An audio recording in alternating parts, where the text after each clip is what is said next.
வணக்கம், மகிழ்ச்சி, சந்தோஷம். மனிதன் ஆரோக்கியமாக வாழ்வதற்கு அபூர்வ தகவல்களை நாங்கள் சொல்லிக் கொண்டிருக்கிறோம். அபூர்வம் என்றால் மனித வாழ்க்கையில் திடீரென்று நடப்பதுதான் அபூர்வம். அந்த அபூர்வம் எந்த வகையிலே மனிதனை ஆட்டி படைக்கிறது, அந்த அபூர்வ வாழ்க்கையை எப்படி அவன் அனுபவிக்கிறான் என்பதை நாம் பார்க்க வேண்டும்.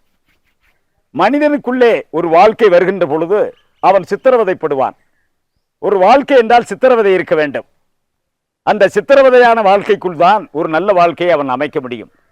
என்னடா நம்ம வாழ்க்கை இவ்வளவு தொந்தரவாக இருக்கிறது என்று ஒரு மனிதன் நினைத்தால் அந்த வாழ்க்கையை அவன் வாழ முடியாது. எவ்வளவோ கஷ்டங்களை தாண்டிதான் மனிதன் வாழ முடியும். அந்த வாழ்க்கை தான் அவனுக்கு சுவாரஸ்யமாக இருக்கும். என்னை பொறுத்தவரைக்கே மேளமும் தாளமும் போல வாழ்க்கை இருக்க வேண்டும். மேளமும் தாளமும், தாளம் தாளம் டும் டும் டும் டும் என்பது மேளம். இந்த மேளமும் தாளமும் போல வாழ்க்கை இருக்க வேண்டும். எனக்கு ஒரு சின்ன கதை ஞாபகத்திற்கு வருகிறது. என்ன கதைன்னு கேட்கிறீங்களா? மேளம் அடித்து கொண்டே இருக்கிறது, தாளம் அது போட்டுக்கொண்டே இருக்கிறது. இருவருக்கும் சண்டை வந்து விட்டது. இருவரும் சொல்லுகிறார்கள், நான் தான் பெரியவன், நீ தான் பெரியவன். தாளம் சொல்லுகிறது நான் தான் பெரியவன், மேளம் சொல்லுகிறது நான் தான் பெரியவன்.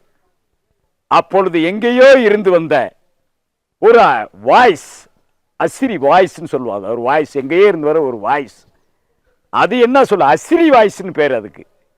அந்த வாய்ஸ் சொல்லுது, நீங்க ரெண்டு பேரும் அடிச்சுக்கிட்டே இருந்தாத்தான் மக்கள் உங்க தாளத்தையும் மேளத்தையும் கேட்டு ஆடி ஆனந்தமா இருப்பாங்க அப்படின்னு சொல்லியிருக்கு.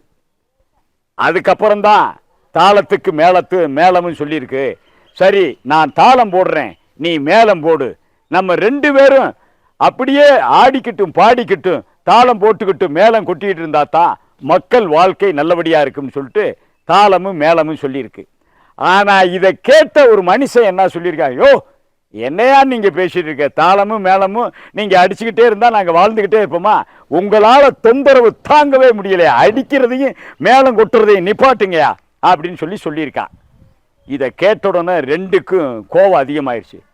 ஏப்பா தம்பி, நீ நல்லா இருக்கணுக்காக வேண்டி நான் தாளம் போடுறேன், நீ நல்லா இருக்கிறதுக்காக மேளம் கொட்டுறாரு, எங்களையே திட்டுறே அப்படின்னு. உங்களை நாங்க திட்டலை, உங்க சவுண்டில் எங்க காதே அடைச்சி போய் எங்க உடம்பு பூரா ஒரு மாதிரி ஆகி போச்சு, அதனால நீங்க எங்களுக்கு தேவையில்லை, நீங்க ஓடி போங்க அப்படின்னு சொல்ற போது அந்த தாளமும் மேளமும் சொல்லியிருக்கு, நம்ம மேளம் கொட்டலாம், நான் தாளம் போடலாம்.